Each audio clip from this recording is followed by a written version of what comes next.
Friends, welcome back to my channel science with Savita. तो देखिए, हम अपने कार्बन चैप्टर को कंटिन्यू रखते हैं।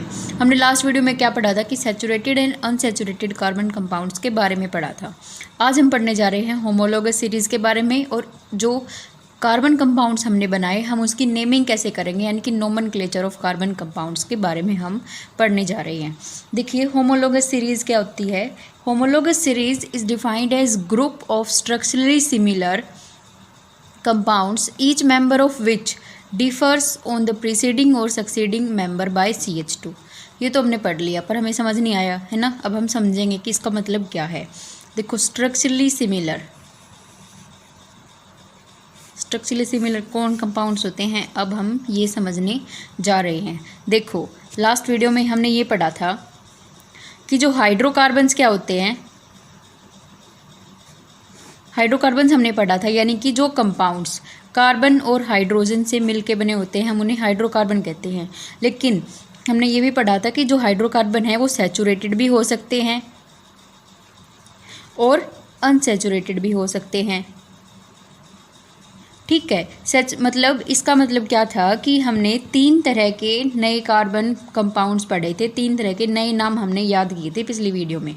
कौन से थे वो? Alkenes and alkynes.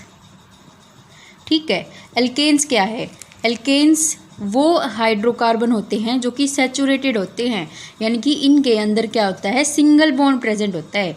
और एल्कीन्स और एल्काइंस वो हाइड्रोकार्बन होते हैं जो अनसैचुरेटेड होते हैं। इनके अंदर क्या है, एल्कीन्स के अंदर डबल बॉन्ड प्रेजेंट होता है, एल्काइंस के अंदर ट्रिपल बॉन्ड प्रेजेंट होता है। अब ये डबल बॉन्ड कार्बन और हाइड्रोजन के बीच में तो प्रेजेंट होगा नहीं, हमने ये सीखा था लास्ट वीडियो में। क्योंकि हाइड्रोजन के पास क्या है, हाइड्रोजन कहता है कि मेरे पास तो एक ही इलेक्ट्रॉन है, मैं तो डबल बॉन्ड बना ही नहीं सकता। तो ये डबल बॉन्ड और ट्रिपल बॉन्ड किसके बीच में प्रेजेंट होंगे? कार्बन कार्बन की चेन हमने बनानी सीखी थी ना, उसमें प्रेजेंट होंगे। यानी कि कार्बन के अंदर ही डबल बॉन्ड और ट्रिपल बॉन्ड प्रेजेंट होंगे। अब हम ये बताएंगे कि होमोलोगस सीरीज़ क्या होती है। अब हम इनसे ये सीखेंगे कि होमोलोगस सीरीज़ क्या होती है। ठीक, होमोलोगस सीरीज़ के लिए जब हम पहले हम एल्केन्स की बात करते हैं। चलो, एल्केन्स यानी कि कार्बन के अंदर के बीच में क्या है, सिंगल बॉन्ड प्रेजेंट है। जब हम एक कार्बन की, इसका पहला कंपाउंड क्या था, CH4 हमने पढ़ा। जब हम एक कार्बन से लेके बहुत सारे कार्बन की चेन्स बनाते जाएं, यानी कि एक एक कार्बन हम ऐड करता जाएं और एक सीरीज़ बनती जाएगी, कंजुगेटिव कार्बन कंपाउंड्स की सीरीज़ बनती जाएगी, उस सीरीज़ को हम बोलेंगे होमोलोगस सीरीज़। जैसे ये तो केन्स में पहला कंपाउंड हमने पढ़ा मीथेन। ठीक है, अब इसमें क्या है, एक कार्बन प्रेजेंट है, एक कार्बन और अगर हम ऐड करेंगे तो क्या बनेगा, इथेन। एक कार्बन और ऐड कर दिया, propane, butane, pentane, hexane and heptane. देखो, ऐसे अगर हम एक एक कार्बन ऐड करते जाएंगे तो ये क्या बनती जाएगी, एक सीरीज बनती जाएगी। और इनका स्ट्रक्चर क्या है, सिमिलर है, बिल्कुल सिमिलर स्ट्रक्चर है ना। क्या है, इनके अंदर सिंगल बॉन्ड प्रेजेंट है सबके अंदर। तो ये क्या है, एल्केन्स की होमोलोगस सीरीज बन गई। ठीक, ये क्या बन गई है, एल्केन्स की होमोलोगस सीरीज। और इस सीरीज से ना हम अपना जनरल फॉर्मूला भी निकालेंगे, एल्केन्स के लिए, एल्काइंस के लिए और एल्कीन्स के लिए। ठीक, देखो, इसमें पहले में क्या हुआ कि एक कार्बन अगर प्रेजेंट है तो चार हाइड्रोजन प्रेजेंट हैं पहले कंपाउंड में। इसका मतलब ये हुआ कि जितने नंबर ऑफ कार्बन्स प्रेजेंट होंगे उससे डबल +2 हाइड्रोजन प्रेजेंट होंगे। जितने नंबर ऑफ कार्बन्स प्रेजेंट होंगे एल्केन्स की होमोलोगस सीरीज में, +2 मतलब डबल, उससे डबल और +2 हाइड्रोजन प्रेजेंट होंगे। यानी कि एल्केन का जनरल फॉर्मूला अपने पास आ गया, CnH2n+2। ये क्या आ गया भाई, एल्केन का जनरल फॉर्मूला आ गया। ठीक है, अब एल्कीन की बात करें तो एल्कीन में क्या होगा कि कार्बन के बीच डबल बॉन्ड प्रेजेंट होगा, यानी कि कार्बन और हाइड्रोजन के बीच तो डबल बॉन्ड प्रेजेंट हो ही नहीं सकता, कार्बन कार्बन के बीच ही में ही डबल बॉन्ड प्रेजेंट होगा, इसीलिए इसका एक कार्बन का कोई भी कंपाउंड नहीं बनता। जैसे एल्केन्स में मीथेन बन जाता है, उसी तरह एल्कीन्स और एल्काइंस में एक कार्बन का कोई भी कंपाउंड नहीं बनेगा, 2 कार्बन से ही इसके कंपाउंड स्टार्ट होंगे। देखिए अब 2 कार्बन हमने ले लिए तो क्या बन गया, ये कंपाउंड बन गया अपने पास, है ना। यानी कि एक इसने अपने 2 इलेक्ट्रॉन तो इस कार्बन के साथ शेयर कर दिए, अब ये 2 इलेक्ट्रॉन एक एक हाइड्रोजन के साथ शेयर कर लेगा, ऐसे ही इसमें बनेगा। यानी कि इसका फॉर्मूला, इसका अगर मोलिकुलर फार्मूला हम लिखें तो क्या बनेगा, C2H4, उसी तरह C3H6, ये क्या है, इथीन। एन क्यों लगा था यहाँ पे, क्योंकि सिंगल बॉन्ड प्रेजेंट है, मैंने पिछली वीडियो में बताया था। अब इन क्यों लग गया, एल्कीन, यानी कि डबल बॉन्ड प्रेजेंट है, C4H8, C5H10, C6H12। देखो ये क्या हो गई, इसकी होमोलोगस सीरीज हो गई, एल्कीन्स की होमोलोगस सीरीज हो गई। स्ट्रक्चरली सिमिलर कंपाउंड्स की जो सीरीज होगी वो क्या होगी, होमोलोगस सीरीज होगी। और इसका जनरल फॉर्मूला अगर हम देखें तो ये क्या है कि जितने नंबर ऑफ कार्बन्स प्रेजेंट हैं उससे डबल हाइड्रोजन प्रेजेंट है, उसे क्या है, डबल हाइड्रोजन प्रेजेंट। तो इसका जनरल फॉर्मूला अपने पास आ गया CnH2n। ठीक है, अब हम एल्काइंस की बात करते हैं। बात करें एल्काइंस की तो इसमें भी क्या होगा कि कार्बन कार्बन के बीच में ट्रिपल बॉन्ड प्रेजेंट होगा, यानी कि 2 कार्बन से ही इसकी जो चेन है वो स्टार्ट होगी, यानी कि 2 कार्बन की चेन से ही इसके कंपाउंड स्टार्ट होंगे। अब एक कार्बन ने 3 इलेक्ट्रॉन तो अपने शेयर कर लिए, रह गया 1 इलेक्ट्रॉन, वो किसके साथ कर लेगा, हाइड्रोजन के साथ कर लेगा। तो इसका कुछ ऐसा स्ट्रक्चर बनेगा और इसको हम क्या नाम देंगे, इथाइन। आइन मीन्स ट्रिपल बॉन्ड, एल्काइंस यानी कि ट्रिपल बॉन्ड। ठीक है, अब इसका फॉर्मूला, इसका मोलिकुलर फॉर्मूला अगर हम बनाएं तो क्या बनेगा, C2H2, C3H2, C3H4, C4H6, C5H8, C6H10। देखो ये क्या बन गई, अब एल्काइंस की होमोलोगस सीरीज बन गई। ठीक है, ये अल्काइंस को होमोलोगस सीरीज भाई। अब हम अगर इसका जनरल फॉर्मूला यहाँ से निकाल लें तो क्या है कि जब कार्बन, जितने नंबर ऑफ कंपाउंड्स होंगे कार्बन के, उससे डबल माइनस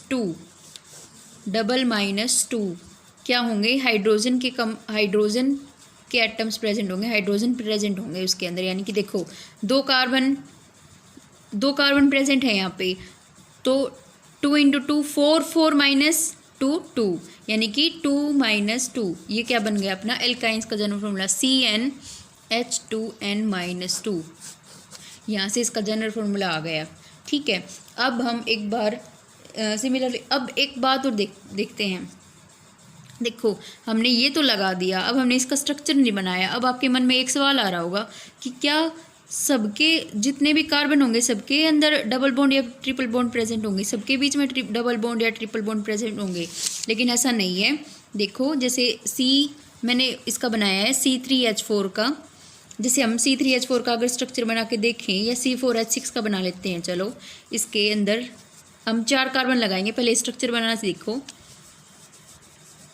4 कार्बन लगाएंगे। अब किसी के भी बीच में आप ट्रिपल बॉन्ड लगा दो, सिर्फ एक के बीच में ही लगाना, पर ऐसे जैसे इसके बीच में हमने लगा दिया। तो अब इनकी वैलेंसी कंप्लीट कर दो हाइड्रोजन के साथ। इसके अंदर इसकी तो वैलेंसी कंप्लीट हो गई इस कार्बन की, तो 1 2 3 4 कार्बन की वैलेंसी कंप्लीट हो गई ना, इसकी भी वैलेंसी कंप्लीट हो गई। सिर्फ रह गई साइड वाले कार्बन, 3 हाइड्रोजन इसके पास जुड़ गए, 3 हाइड्रोजन इसके पास जुड़ गए। फॉर्मूला क्या बन गया, C4H6। ठीक है, C4H6 फॉर्मूला बन गया अपने पास। अब हम एक बार होमोलोगस सीरीज तीनों की एक साथ देख लेते हैं। ठीक है, तीनों की एक साथ होमोलोगस सीरीज हम बना के देखते हैं, एल्केन्स की और एल्काइंस की। एल्केन्स में डबल बॉन्ड प्रेजेंट है, एल्काइंस में ट्रिपल बॉन्ड प्रेजेंट है। ठीक है, देखो एल्केन्स में एक कार्बन का बन जाता है कंपाउंड, लेकिन एल्कीन्स और एल्काइंस में नहीं बनता, क्योंकि इसमें हमें चाहिए डबल बॉन्ड और ट्रिपल बॉन्ड, और वो डबल बॉन्ड हमें चाहिए कार्बन कार्बन के बीच में, यानी कि कम से कम 2 कार्बन तो हमें चाहिए ही। अब दूसरा इसका देख लेते हैं, इनका स्ट्रक्चर हम देख लेते हैं। इसके क्या है, इसके अंदर क्या है, 2 कार्बन प्रेजेंट है और 6 हाइड्रोजन, यानी कि 2 कार्बन। ये आपको है ना याद करने की जरूरत नहीं है, जब आप स्ट्रक्चर बनाना सीख जाओगे ना तभी आपको याद होना आ जाएंगे, ठीक है, तभी आपको ऑटोमेटिकली याद होते जाएंगे। जैसे अगर हम स्ट्रक्चर बनाएं, 2 कार्बन चाहिए हमने, ठीक है, अब एक इलेक्ट्रॉन तो इसने इसके साथ शेयर कर लिया, कार्बन के साथ रह गए 3, तो 3 हाइड्रोजन लगा दो, ठीक है। अब इसमें क्या है, इथीन में दो कार्बन है अपने पास प्रेजेंट, क्या है, ये क्या है, इथीन, डबल बॉन्ड प्रेजेंट है, डबल बॉन्ड लगा दिया, रह गई 2 इलेक्ट्रॉन, 2 हाइड्रोजन लगा दो। इसमें क्या है, 2 कार्बन है भाई, प्रेजेंट क्या है बीच में, ट्रिपल बॉन्ड, 3 इलेक्ट्रॉन तो शेयर कर लिए, रह गया क्या, 1 हाइड्रोजन, 1 इलेक्ट्रॉन हाइड्रोजन लगा दो। ये क्या बन गया अपना, इथाइन, इथीन, और ये इथेन, ठीक है। 3 कार्बन के चेन्स की, तो उसमें क्या होगा कि इसका एल्केन्स के अंदर क्या बनेगा, C3H8, C3H6, C3H4, ठीक है। अब इसका स्ट्रक्चर बना के हम देखें एक बार। 3 कार्बन प्रेजेंट हैं, तीनों के अंदर क्या है, सिंगल बॉन्ड प्रेजेंट है, यानी कि इस कार्बन के पास रह गए 3 इलेक्ट्रॉन, इस कार्बन के पास रह गए 2 इलेक्ट्रॉन, 2 क्यों, एक तो यहाँ पे शेयर हो गया, एक यहाँ पे शेयर हो गया, है ना। अब तो 2 हाइड्रोजन इस पे लगा देंगे, इस पे लगा देंगे 3 हाइड्रोजन, इसके पास भी 3 इलेक्ट्रॉन है तो इस पे भी 3 हाइड्रोजन लगा देंगे। ये क्या है, प्रोपेन, इसकी नेमिंग अभी हम पढ़ेंगे आगे, तब आपको समझ में आ जाएगा ये याद कैसे करने हैं। C3H6 में ये क्या बन गया, प्रोपीन, यानी कि डबल बॉन्ड प्रेजेंट है, 3 कार्बन है भाई, किसी भी एक में डबल बॉन्ड लगा दो, और इसमें क्या लगेगा, सिंगल बॉन्ड लगेगा, ठीक है। अब इसमें डबल बॉन्ड लगा यानी कि 2 इलेक्ट्रॉन शेयर हो गए, तो क्या आएंगे, 2 हाइड्रोजन आएंगे, 2 हाइड्रोजन।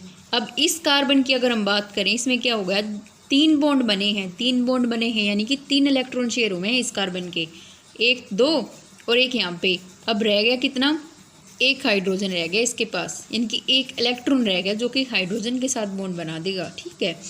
इस कार्बन के पास 1 इलेक्ट्रॉन शेयर किया है भाई इसने, तीनों इलेक्ट्रॉन इसके रहते हैं और वो 3 हाइड्रोजन के साथ बॉन्ड बना लेंगे। इस वजह से इनको हम हाइड्रोकार्बन बोलते हैं, क्योंकि बाकी के जो अपनी वैलेंसी को कंप्लीट करने के लिए ना कार्बन हाइड्रोजन के साथ बॉन्ड बनाता है। C3H4 की बात करें तो ये क्या है, प्रोपाइन, प्रोपाइन, प्रोप यानी कि 3 कार्बन प्रेजेंट हैं, ठीक है, आइन यानी कि ट्रिपल बॉन्ड प्रेजेंट है, तो 3 कार्बन लिखा हमने, ट्रिपल बॉन्ड लगा दो, कहीं भी लगा दो, और यहाँ पे सिंगल बॉन्ड लगा दो।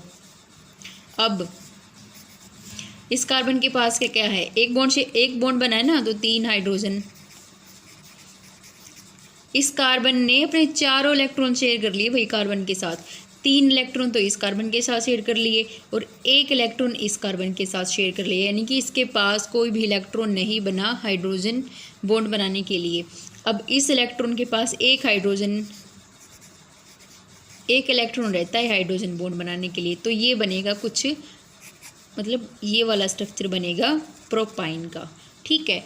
ऐसे ऐसे अगर हम आगे बढ़ते जाएं और बहुत सारे कार्बन, मतलब नंबर ऑफ कार्बन्स की चेन बनती जाएगी, एक एक अगर हम ऐड करते जाए आगे, C4 C5 C6 C7 C8 C9 C10 C11, तो वो सीरीज़ जो बनेगी ना सिमिलरली स्ट्रक्चर्स की, इनकी देखो इसका स्ट्रक्चर भी और इसका स्ट्रक्चर कुछ सिमिलर ही है, बस डिफरेंस किससे कर रहा है, एक यूनिट से डिफ़र कर रहा है, ये सारे एक यूनिट से डिफ़र कर रहे हैं, और उस यूनिट CH2 उस यूनिट को हम यानी कि CH2 यूनिट से डिफर कर रहे हैं बस ये सारे, उस सीरीज़ को हम बोलेंगे होमोलोगस सीरीज़।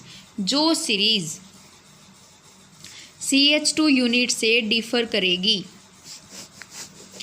यानी कि एल्केन्स की अलग सीरीज़ होगी, एल्काइंस की अलग सीरीज़ बनेगी और एल्कीन्स की अलग सीरीज़ बनेगी। भाई तीनों की अलग अलग सीरीज़ बनेगी।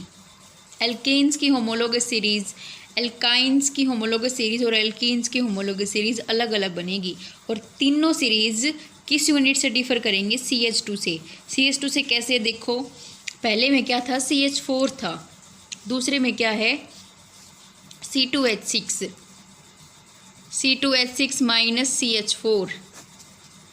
ठीक है, 2 कार्बन में से 1 कार्बन C, 6 हाइड्रोजन में से 4 हाइड्रोजन H2, आ गई ना CH2 यूनिट। एल्कीन्स में भी अब अगर हम देखें, पहला तो था ही नहीं, C2H4 है, C3H6 है, C3H6 माइनस C2H 4। तीन कार्बन में से 2 कार्बन माइनस करे, एक कार्बन बच गया। 6 हाइड्रोजन में से 4 हाइड्रोजन, 2 हाइड्रोजन, आ गई ना CH2 यूनिट। ऐसे ही एल्काइंस की होमोलोगस सीरीज भी CH2 यूनिट से डिफर करती है। ठीक है, CH2 यूनिट का गैप होता है इस सीरीज के अंदर। ठीक है, अब क्योंकि इनकी अलग अलग होमोलोगस सीरीज है, यानी कि एल्केन्स की अलग अलग होमोलोगस सीरीज है, एल्कीन्स की अलग होमोलोगस सीरीज है और एल्काइंस की अलग होमोलोगस सीरीज है, तो इसकी प्रॉपर्टीज़ क्या होंगी? जो हम फिजिकल प्रॉपर्टीज़ देख लेते हैं एक बार। इनकी फिजिकल प्रॉपर्टीज़ भी जैसे जैसे सीरीज़ बढ़ती जाएगी होमोलोगस सीरीज़ में, जैसे जैसे जो कार्बन नंबर है बढ़ता जाएगा, वैसे वैसे इसकी फिजिकल प्रॉपर्टीज़ पे भी असर पड़ेगा। अब देखो कि प्रॉपर्टीज़ के बारे में बात कर लेते हैं। यानी कि एक होमोलोगस सीरीज़ में, एक होमोलोगस सीरीज़ का मेरे कहने से क्या मतलब है? यानी कि अगर हम एल्केन्स की होमोलोगस सीरीज़ के बारे में बात करें, यानी कि एल्केन की अलग है, एल्कीन की अलग है और एल्काइन की अलग सीरीज़ है। एल्केन की अगर हम सीरीज़ की बात करें, यानी कि जैसे जितने भी मेंबर्स होंगे ना, जितने भी मेंबर्स प्रेजेंट होंगे एल्केन्स की होमोलोगस सीरीज़ में, सबकी केमिकल प्रॉपर्टीज़ सेम होंगी, सबकी केमिकल प्रॉपर्टीज़ सेम होंगी। यानी कि अगर हम हाइड्रोजन को किसी फंक्शनल ग्रुप के साथ, अल्कोहल हमने पढ़ा था ना लास्ट वीडियो में, ये क्या है? एक फंक्शनल ग्रुप है भाई। किसी फंक्शनल ग्रुप के साथ अगर हम रिप्लेस कर दें ना, तो क्या बन जाएगा? CH3OH, फिर C2H5OH, ये बन जाएगा। यानी कि सबके साथ अगर अल्कोहल जोड़ दें, यानी कि तो उसकी जो केमिकल प्रॉपर्टीज़ होंगी वो सब सारे मेंबर्स की सेम होंगी, क्योंकि फंक्शनल ग्रुप भी सेम है। ठीक है, और अब हम बात करें मोलिकुलर वेट की।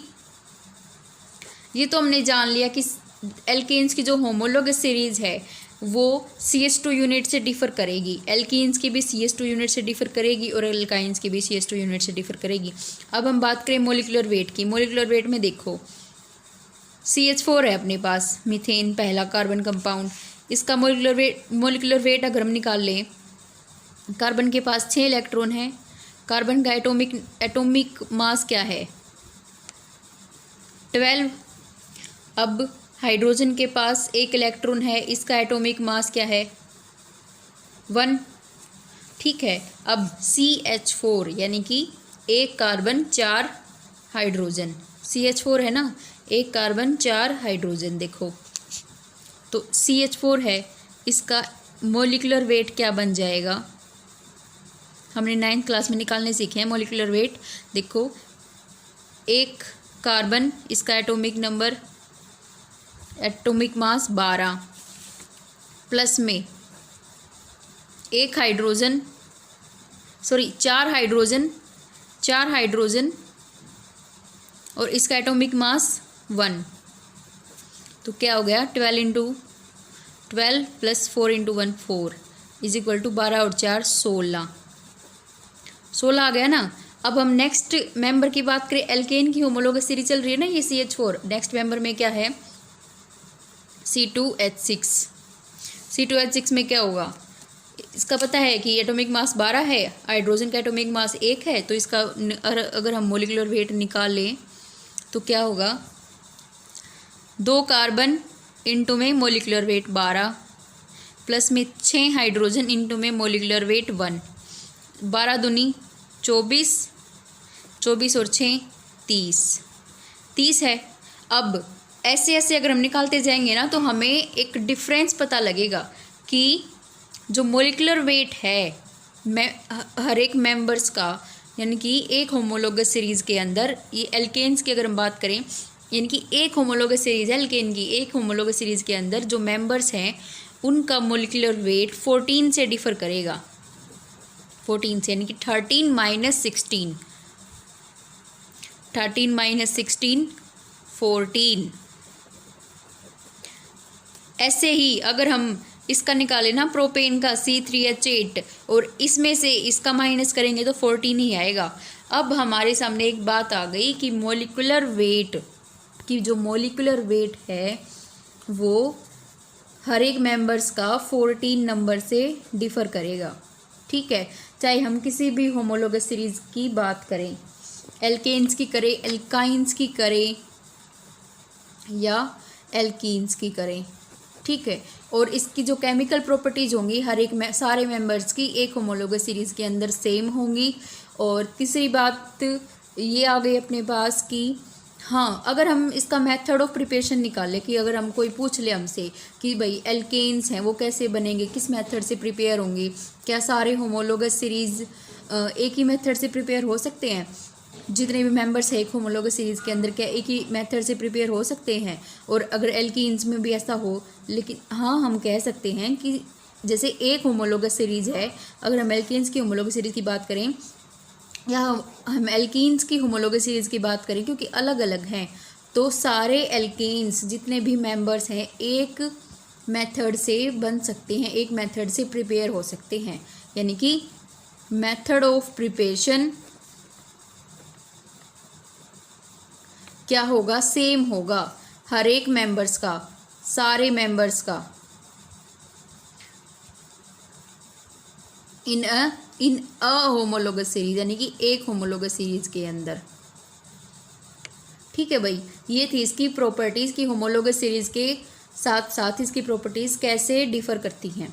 अब हम एक छोटा सा रिकैप लेते हैं होमोलोगस सीरीज के बारे में और उसकी केमिकल प्रॉपर्टीज़ के बारे में पढ़ते हैं। इस डेफिनेशन के पास आते हैं हम, दोबारा से डेफिनेशन के पास आते हैं और देखते हैं कि इसकी डेफिनेशन क्या है। अब हमें ये समझ में आएगी जब हमने पूरा कंसेप्ट समझ लिया। Homologous series is defined as a group of structurally similar compounds, structurally similar compounds, यानी कि एल्केन्स, एल्कीन्स, एल्काइंस, एल्केन्स में जितने भी मेंबर्स हैं सारे स्ट्रक्चरली सिमिलर हैं, यानी कि बस CH2 ऐड होता जा रहा है, एक एक कार्बन और हाइड्रोजन ऐड होते जा रहे हैं, लेकिन उनका स्ट्रक्चर क्या है, सिमिलर है, ठीक है। इसके अंदर each member of which differs on the preceding or succeeding member by CH2 unit, CH2 unit से ही बस डिफरेंस आता है, CH2 यूनिट का डिफरेंस आता है। प्रीसीडिंग सक्सीडिंग मतलब चाहे हम ऊपर जाएं या नीचे जाएं होमोलोगस सीरीज के अंदर, यानी कि ऊपर से नीचे जाएं या नीचे से ऊपर जाएं, CH2 यूनिट का डिफरेंस आएगा। इसकी जो करैक्टरिस्टिक्स हैं होमोलोगस सीरीज की वो हम देख लेते हैं। All members of a particular homologous series can be represented by the general formula. हमने होमोलोगस सीरीज से एल्केन का और एल्काइंस का जनरल फॉर्मूला निकाला। एल्केन के अंदर क्या था, जितने नंबर ऑफ कार्बन्स प्रेजेंट होंगे, यहाँ पे N क्या है, नंबर ऑफ कार्बन्स, जितने नंबर ऑफ कार्बन्स प्रेजेंट होंगे उससे डबल प्लस 2, उससे डबल यानी कि 2N प्लस 2 हाइड्रोजन प्रेजेंट होंगे एल्केन्स के अंदर। एल्कीन्स के अंदर क्या है, जितने नंबर ऑफ कार्बन्स प्रेजेंट होंगे उससे डबल हाइड्रोजन प्रेजेंट होंगे। एल्काइंस के अंदर क्या है, जितने नंबर ऑफ कार्बन्स प्रेजेंट होंगे उससे डबल -2, उससे डबल -2 हाइड्रोजन प्रेजेंट होंगी। ये अपने पास जनरल फॉर्मूला है, इनको आप याद कर सकते हैं और इससे कोई भी कार्बन कंपाउंड का स्ट्रक्चर आप बना सकते हैं, ठीक है। Each member of homologous series differ from the member above or below the series by only 1 CH2 unit, only 1 CH2 unit. The molecular weight of 2 members of homologous series differ by 14, हमने निकाला ना अभी, यानी कि 2 members का अगर हम एक होमोलोगस सीरीज के अंदर उसका डिफरेंस निकालें, उसके मोलिकुलर वेट का डिफरेंस निकालें तो वो क्या होगा, 14। All members of homologous series can be prepared by same general methods, एक होमोलोगस सीरीज के सारे मेंबर्स एक मेथड से प्रिपेयर किए जा सकते हैं। All members of a homologous series have same chemical properties due to same functional groups, यानी कि अगर हम फंक्शनल ग्रुप्स अटैच कर दें हाइड्रोजन के रिप्लेसमेंट में तो उसके केमिकल प्रॉपर्टीज सारी सेम होंगी सारे मेंबर्स की एक होमोलोगस सीरीज के अंदर, ठीक है। ये अपना था होमोलोगस सीरीज का कंसेप्ट। अब हम पढ़ेंगे नोमेनक्लेचर के बारे में इन द नेक्स्ट वीडियो।